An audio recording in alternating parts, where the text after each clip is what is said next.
controversial. I mean, storytelling, which is. Thank you. Icon Bapu ka. What is the USP? We have to say how do we see Bapu different in this project? देखिए, मेरा cinema जो जाना जाता है वो realistic cinema है। हमारे cinema में सबसे बड़ी बात ही क्या है कि आज सब्जेक्ट ओरिएंटेड चीज़ होनी चाहिए। हमारा कोई मसाला सिनेमा नहीं होता है, रियलिस्टिक सिनेमा होता है। तो फिर और ये पीरियड ड्रामा है, तो उसमें भी एक फैक्ट है कि लोगों को अभी तक जो हमारे आज की जनरेशन है उसको ये पता है कि गांधी जी को का जो ये हो गया, नाथूराम गोडसे ने बापू को मारा, ठीक है, यहाँ तक पता है। मगर उसके बहुत सारे पहलू हैं। सिक्के के एक पहलू नहीं होते, दो होते हैं। तो हमने उसमें ये दिखाया कि कुछ और भी फैक्ट्स थे जिसको स्टडी किया, रिसर्च वर्क किया, उससे ये पता चले कि भाई हम पब्लिक को उनके सामने वो फैक्ट लाना चाहते थे।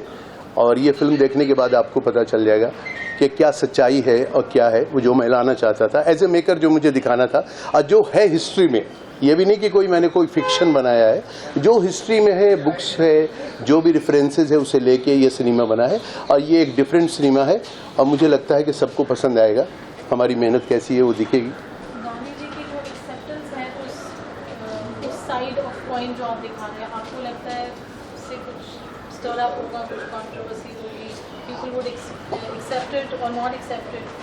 Are you open to that challenge? मुझे जैसा लगता है कि नाथूराम गोडसे के लिए of course he is a murder और उसने गलत किया, वो जुर्म है, वो अपराध है जिसकी उसे सज़ा मिली, मैं मानता हूँ। मगर हम ये दिखाना चाहते हैं कि नाथूराम गोडसे ने ये अपराध क्यों किया, इसके पीछे क्या रीज़न था, क्या मजबूरी ऐसी हो गई थी जिसकी वजह से किया। तो वो सब फैक्ट्स ये फिल्म में पॉइंट ऑफ व्यू है नाथूराम गोडसे का, तो उसको हमने ज़्यादा दिखाया है कि इसमें क्या चीज़ है। और गोडसे के पॉइंट ऑफ व्यू से ये पूरा सिनेमा है। आगे पूरा ओपन नहीं कर सकता, पिक्चर देखने के बाद ही आपको पता चलेगा क्या है। कौन सी फिल्म? नहीं, मेरी कहानी किसी से कॉपी नहीं है, वो ऐसा नहीं है। बट सर, सब्जेक्ट कंट्रोवर्शियल है।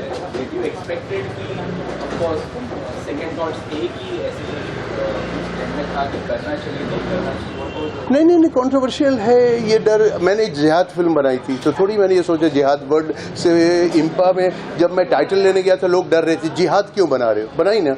कंट्रोवर्सी का मतलब क्या है? ऐसे थोड़ी आप फैक्ट बनाओ ना, फैक्ट दो ना। सिनेमा इंटरनेशनल सिनेमा बनता है, रियल बनता है, फैक्ट बनता है, तो उसका डर नहीं है। बट आप कोई भी तथ्य रखो तो विथ प्रूफ रखो। अगर सच्चाई नहीं है तो गलत हो जाएगा ना, तब कंट्रोवर्सी बनेगी। इसलिए फैक्ट है। किसका पॉइंट ऑफ व्यू है? गोडसे का पॉइंट ऑफ व्यू है, गांधी जी का व्यू है? ऑफ कोर्स गोडसे का पॉइंट ऑफ व्यू है। कास्टिंग की बात की जाए, अलग कास्टिंग की कैरेक्टर्स फ्रॉम थिएटर आल्सो, क्या कॉन्शियस डिसीजन था आपका? इसमें कोई एक्टर जो वेल नोन हैं, जिनके फेस आप जानते हो, अगर उनको रखते तो मज़ा नहीं आता ना। तो हमने थिएटर के आर्टिस्ट ज़्यादा रखे। थिएटर एक्टर्स होंगे तो ज़्यादा रियलिस्टिक लगेगा, ऐसा लगेगा हाँ ये वो कैरेक्टर है, और उसका ख्याल रखा हमने कास्टिंग में। जब फिल्म बनती है अपना एक फेवरेट पार्ट रहता है, every creator, every director has that one favourite portion that they really think is a highlight of film. अब जल्दी ही आ रही है, जब तक आपकी आवाज़ सब तक पहुँचेगी, I am sure the film also would be out. What would you like to say for that?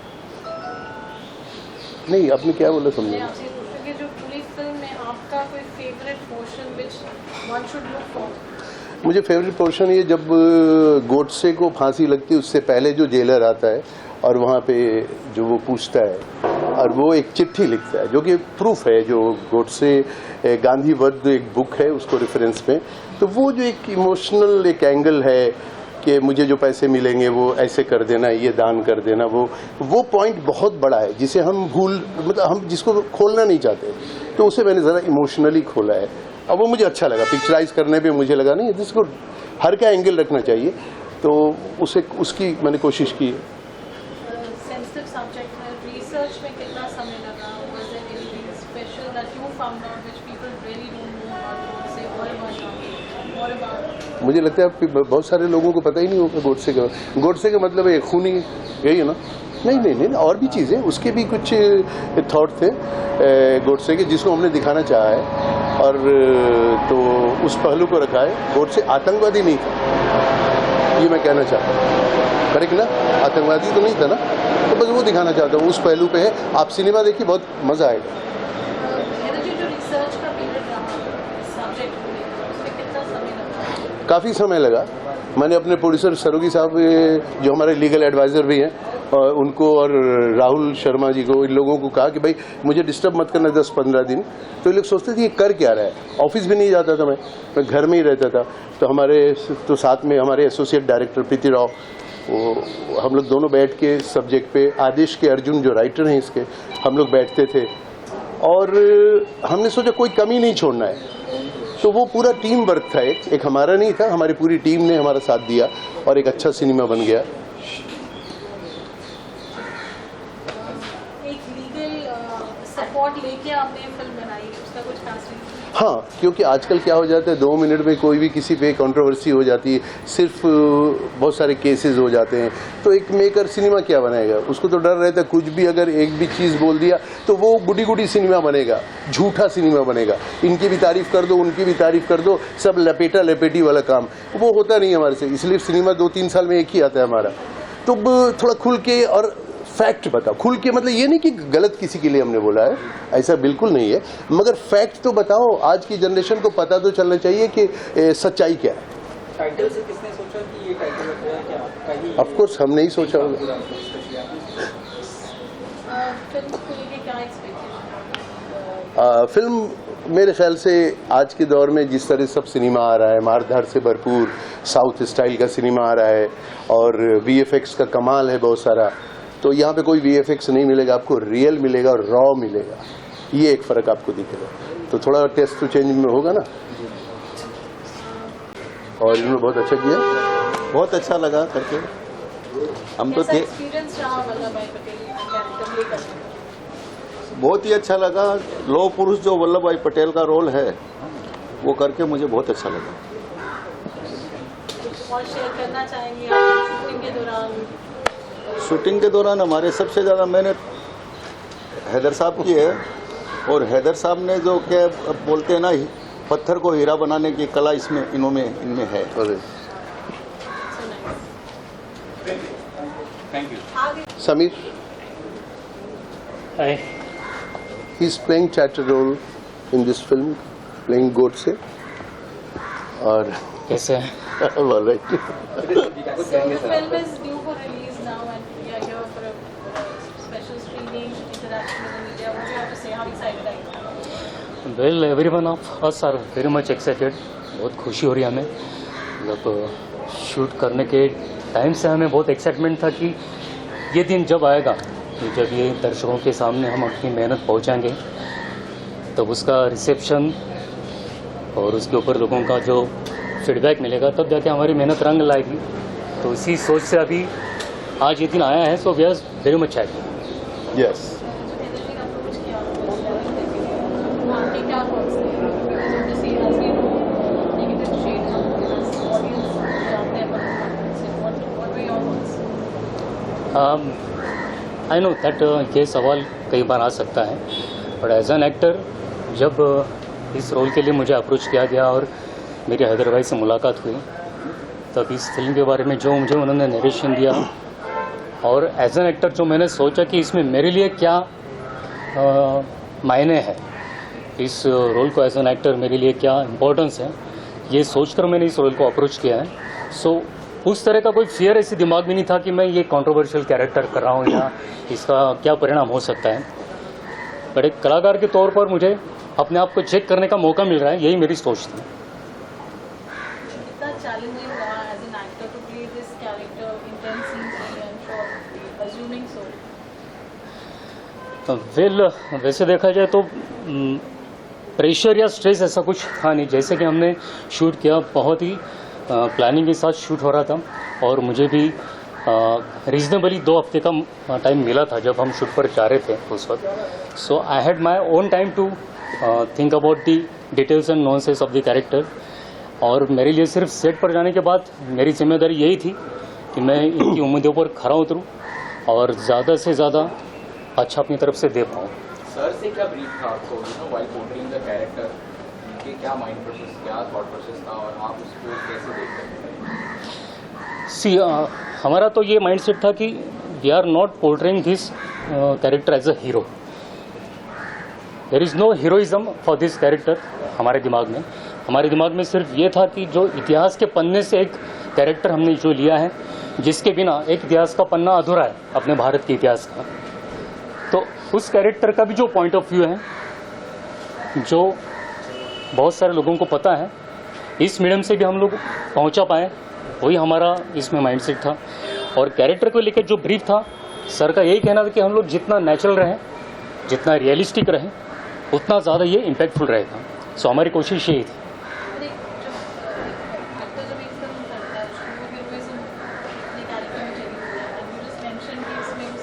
Character driven था, but knowing the character of that would say the lot of thoughts, उस चीज़ को लेके आपका preparation कैसे रहा?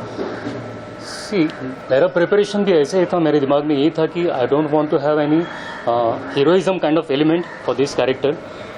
क्योंकि जो मैंने पढ़ा इसके बारे में जब प्रिपरेशन कर रहा था, तो मुझे ये समझ में आया कि पर्टिकुलरली जो एरा हमने इसमें दिखाया है पोस्ट गांधी जी असैसिनेशन, उसी के बाद दुनिया को पता चला इस कैरेक्टर के बारे में ज़्यादातर. उनका पास्ट लोगों को पता है नहीं. और जहाँ तक उनकी ट्रायल के दरमियान लोगों ने उनको समझा है, जजेस ने हो या ऑडियंस ने हो, जो कोर्ट में लोग मौजूद थे, और जो खुद नथुराम कहते थे कि he was in the kind of state of जीवित समाधि, एक मेडिटेटिव स्टेट में चले गए थे इस वक्त के बाद. तो मेरे लिए वो एक अंडरलाइन थॉट था कि he is not over the top throughout this trial period, and he will be just carrying away with his basic emotion कि मैंने जो किया है वो एक्सेप्ट किया है. तो वो थॉट अगर मैंने रख के करने की कोशिश की है, तो I hope so it might have made some impact. But whether any plans है कि सिनेमाज में रिलीज करने का ऐसा कुछ था कि ओटीटी वाज द ओनली? मैं बताता हूँ OTT के बारे में डिटेल. उससे पहले एक शब्द समीर के लिए ये कहना चाहता हूँ. मैं बहुत परेशान था जब कास्ट मैंने समीर को कर लिया. मैंने कहा कि ही इज़ फ्रॉम थिएटर, जैसे हम भी थिएटर के, तो मुझे लगा इतने लंबे लंबे संवाद बोलना ठीक है, कोई भी रट के बोल लेगा, वो फील भी चाहिए. कैसे होगा? बार बार उस जब आता था वो उसको लेके आ जाओ घर पे, हाँ समीर तुम्हारे डायलॉग तो याद है ना, मैं ये वर्ड पूछता था. डायलॉग पूरे कर लिए ना? क्योंकि आजकल क्या है कि एक्टर तो कोई भी बन जाता है, कैमरे के सामने डायलॉग तो बोलना है, मगर वी आर फ्रॉम थिएटर, तो हमको वो चीज़ रहता है. आप बिलीव करेंगे, अभी ये परफॉर्मेंस आप देखिए और आप सोचते रह जाएंगे. इंडस्ट्री में रेयर एक्टर्स होते हैं जो इतने लंबे संवाद विद द गुड परफॉर्मेंस, ये इस फिल्म की खासियत है जो बड़े बड़े एक्टर नहीं कर सकते. तो इसलिए ये एक प्लस पॉइंट है जो मैं समीर के लिए आप लोगों को कहना चाहूँगा. और आई एम वेरी लकी कि मुझे एक अच्छा आर्टिस्ट मिल गया, तभी ये फिल्म इस लेवल पे हम पहुँचा पाए. अगर थोड़ा भी वीक एक्टर मिलता, मैं इस लेवल पे मतलब फिल्म नहीं दे पाता जो अभी आप देखने जा रहे हैं. अच्छा, अभी आपने कहा था OTT का ना, ये थिएटर में आपने कहा ना कि जैसे थिएटर का क्या है, एक बड़ा सेटअप हो जाता है. थिएटर में आप पिक्चर देखने जाते हो तो कोई स्टार कास्ट होगी तो जाएंगे, है ना, बड़ा रिस्क हो जाता है. पिक्चर देखनी थी, अच्छी पिक्चर होगी, OTT भी लोग देखेंगे. और जब ZEE5 पे हमारी पिक्चर आ ही रही तो लोग देखेंगे, उसके प्रमोट करेंगे. अच्छा सिनेमा ढूंढ के लोग देख लेते हैं कहीं पे भी हो, तो उसकी हम लोगों को ये नहीं कि थिएटर में ही आना चाहिए. ये सिनेमा लोग पसंद करेंगे और देखेंगे इंशाल्लाह. एक लास्ट में एक सवाल आपसे पूछना चाहूँगा. आपको स्टेज आर्टिस्ट है आप, और तो इस तरह कंटेंट का अच्छा कंटेंट मिलता है, कितना और अपने आप अंदर से एनर्जी आती क्या है, ये तो प्ले करने में मज़ा आने वाला है. ये मी तरह का काम है जो करता है, ऐसा कुछ कॉन्फिडेंस अपने आप आ गया जो कंटेंट आपने देखा होता है? सिर्फ मेरे लिए नहीं हो सकता, हर किसी एक्टर के लिए हो सकता है कि अगर ऐसा कोई किरदार निभाने को मिले तो एक सेल्फिश थॉट आ ही जाता है कि यस, ऐसी अपॉर्चुनिटी अगर मिले तो क्यों छोड़े. क्योंकि इस तरह का जो चैलेंजिंग किरदार है वो अपने आप में एक अपॉर्चुनिटी रहती है, और इससे आगे और अपॉर्चुनिटीज़ के लिए दरवाज़ा खुलने की गुंजाइश रहती है. तो वही चीज़ है.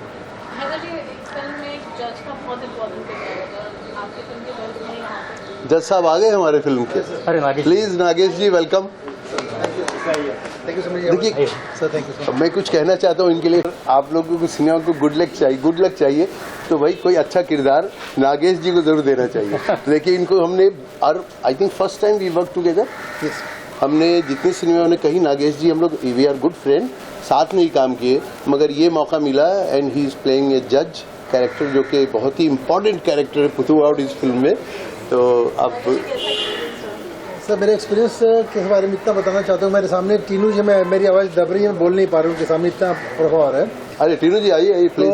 मैं ये बोलना चाहता हूँ कि सबसे पहली बात तो सर रघु जी का आदेश आया सर आंखों पे, वो तो सबसे बड़ी बात रही मेरे लिए। सेकेंडली हैदर भाई के साथ काम करने का मौका मिला, एक तो मौका मिला, पहली बात होगी बहुत बहुत मुबारक सर।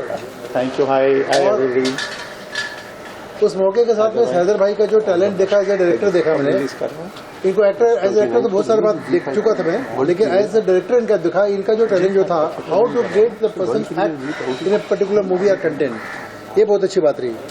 थर्डली सबसे बड़ी बेहतरीन चीज जो मुझे इम्प्रेस किया इस फिल्म में, सबसे बड़ी बात की समीर जी का डायलॉग जो बताया भी सुन रहा था मैं, कि वह एक लाइन में बंदा बोले जा रहे ना कुछ दिखने को, कंटिन्यूड एक्सप्रेशन, बाकी लोग कोई न एक सिंगल रिटेक न कहीं 3 मिनट के डायलॉग कंटिन्यूस से बोले जा रहे हैं। तो एक बार मैं चाहूंगा जोरदार तालियां समीर जी के लिए, एंड ही डिजर्व्स। और डेफिनेटली क्या होता है, जब तक ड्राइवर अच्छा नहीं होता तब तक गाड़ी के चला नहीं सकता, तो मैं हैदर भाई को मैं हमेशा ये लोग, और मुझे इन्होंने मौका दिया, मेरे लिए बहुत बड़े सौभाग्य की बात है। क्या कहेंगे आप? मैंने हैदर भाई से बहुत लंबा रिलेशन है मेरा, और Mishra ji, I saw the trailer, congratulation, thank you sir, fantastic job, thank you so much. And जो भी टेलर मैंने देखा 3-4 बार देखा, क्वाइट इम्प्रेसिव। दैट्स व्हाई आज मैं हैदर भाई के प्रीमियर में आया हूँ यहाँ पे, और मेरी तरफ से हैदर भाई को ऑल द बेस्ट। और जबरदस्त हैदर भाई, देखो मैं भी फिल्म लाइन में 40 साल का हूँ, जब मैंने टेलर देखा तो यू डोंट बिलीव इट, मैंने 3-4 बार उसको वापस रिपीट करते करते मैंने देखा। It is very very interesting, और इनकी taking presentation of the actor का समीर जी बहुत अच्छा लगा। I am quite happy to say he did a fantastic job, and my all best wishes to Haider भाई। Thank you. First of all, I will be very thankful to the production and Hyder Bhai, Sameer ji and Nagesh ji The lawyer of the industry. Yeah, of course, sir. Tinu Verma. Tinu Verma ji, really very very thankful to you. और I am very lucky that, मैंने जो वीर सावरकर का जो role किया है उससे मुझे बहुत अच्छा लग रहा है। I am feeling very proud. और will you not believe that, मैं अगर उसके बाद में थोड़ा बहुत जो फोटो मैंने निकाले थे, उसके बाद मुझे हर जगह पे सोशल वर्क के लिए बुलाया गया, सब जगह पर रिस्पेक्ट दी गई। तो I am really very lucky and very happy. I am very heartly giving the congratulation and all the best for the success of this movie, and very lucky, and I hope that we will work more and more again in the future. Thank you so much everyone. Thank you. Let me support ऐसी film को बहुत जरूरी है। आपके opinion में film का जो पूरा प्रोसेस रहा या फीडबैक रहा, कैसा रहा? देखिए, ऐसा है कि ये जो फिल्म जो कंट्रोवर्सी तो ऐसी कुछ नहीं है देखा जाए तो, मगर फिर भी है कंट्रोवर्सी, क्योंकि हर सिक्के के 2 पहलू होते हैं। आज तक जो इतिहास में हम लोग देखते आए हैं, वो पहला एक साइड का सिक्का देखा है कि कहीं न कहीं गांधी बापू की जो है हत्या गोडसे ने की, मगर हर इंसिडेंट के पीछे कोई न कोई एक कारण होता है, और वो कारण आज की जनरेशन को कहीं से कहीं तक पता नहीं है। तो हमने कोशिश की है, हम जस्टिफाई नहीं कर रहे हैं उनका एक, परंतु हमने कोशिश की है कि आज के लोगों को ये पता चले कि ये इंसिडेंट क्यों हुआ, अल्टीमेटली उनके दिमाग में क्या चल रहा था जिसकी वजह से उनको ये अपराध करना पड़ा। तो वो एक कोशिश की हमने, इतिहास को जो करेक्ट इतिहास है वो लोगों के सामने लाने की। दूसरा ये है कि वीर सावरकर, आज ये पॉलिटिक्स में जो है लोग काफ़ी उनको बदनाम करने की कोशिश कर रहे हैं, परंतु वीर सावरकर जो है वास्तव में हम ये कह सकते हैं एक फ्रीडम फाइटर थे, और उन्होंने भारत को लास्ट तक जो है एक अखंड भारत बनाए रखने की कोशिश की थी, मगर वो कांग्रेस के आगे फेल हो गए। तो हमने वो चीज़ भी एक यहाँ जो है प्रस्तुत करने की कोशिश की है। सर, एक इम्पॉर्टेंट चीज़ है कि जैसे कोई भी पॉलिटिकल सटायर पे फिल्म बनती है, पॉलिटिकल हिस्ट्री पे फिल्म बनती है, तो कहीं ना कहीं एक लेफ्ट विंग का अलग परसेप्शन होता है, राइट विंग का अलग परसेप्शन होता है।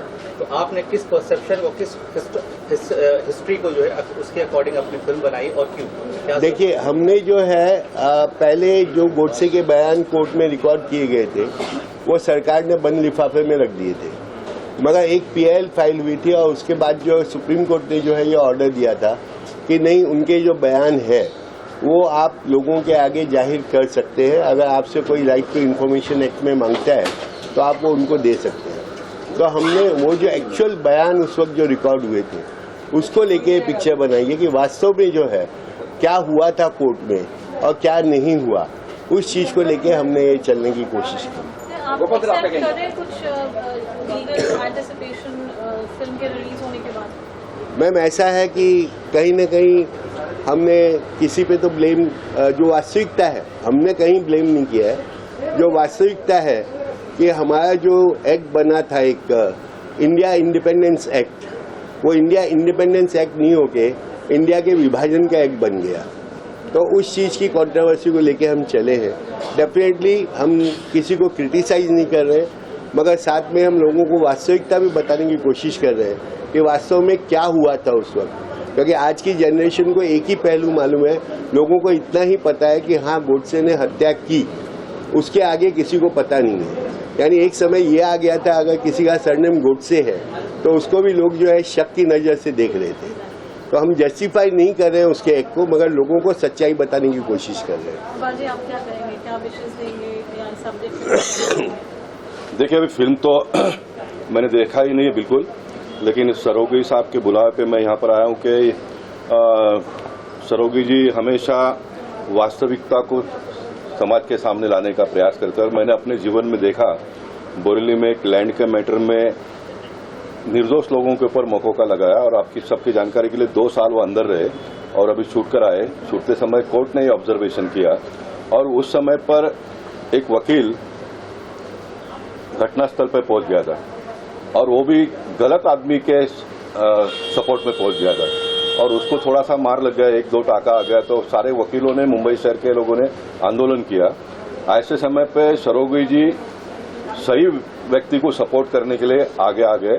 बहुत सारे वकीलों का विरोध होने के बाद भी इन्होंने किया। तो इन्होंने ये फिल्म बनाया, तो निश्चित जैसा उन्होंने कहा कि सुप्रीम कोर्ट ने कहा कि वास्तविकता लोगों को पता चलना चाहिए, उसके माध्यम से अगर फिल्म बनाया है तो फिल्म देखने के बाद में उसके बारे में कमेंट कर पाएंगे। लेकिन अगर सच्चाई लोगों के सामने लाने का कोई प्रयास करता है तो उसके पीछे हम लोगों ने खड़ा रहना चाहिए। उदाहरण के तौर पर 100 साल के पहले उन दिनों की स्थिति के हिसाब से उन दिनों को आंदोलन करता हो या तो फिर जो भी लोग हैं वो चलाते थे। 100 साल में बहुत सारी परिस्थितियां बदल गई। अब कुछ लोगों को सही लगता है, कुछ लोगों को गलत लगता है। आज जो हम लोग कर रहे हैं हमको सही लगता है, हो सकता है कि 50 साल के बाद की पीढ़ी को जो हम लोग आज कर रहे हो गलत लगता होगा।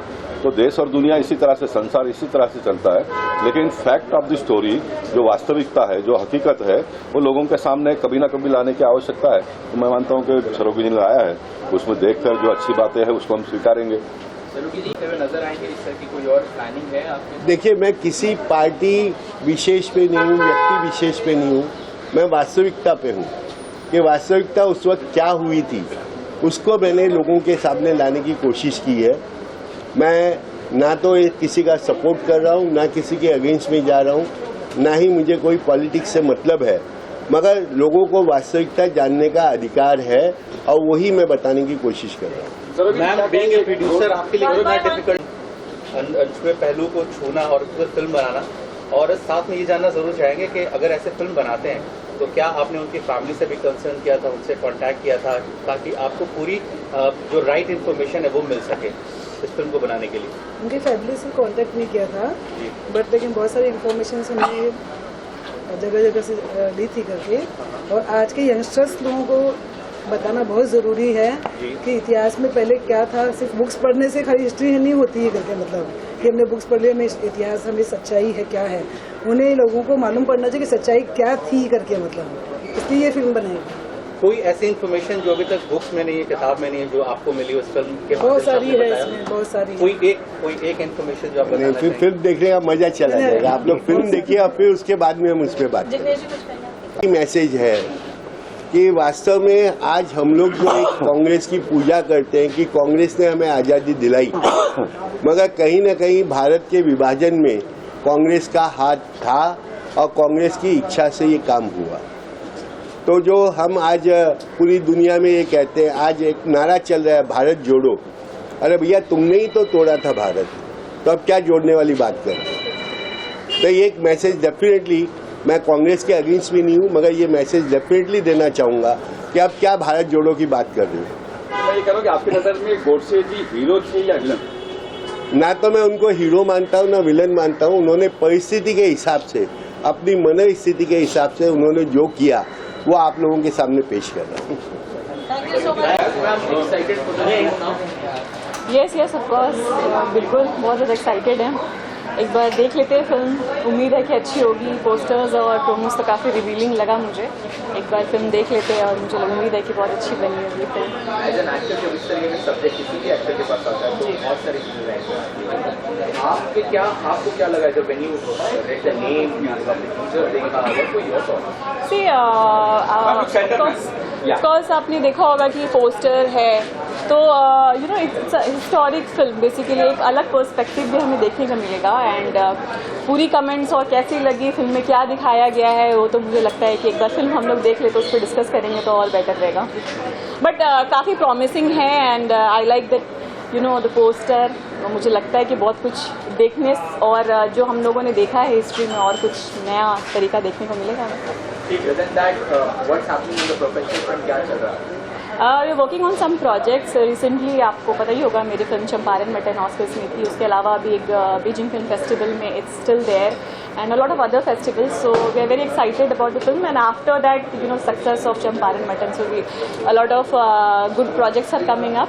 Once it's finalised then definitely will comment on that. Thank you.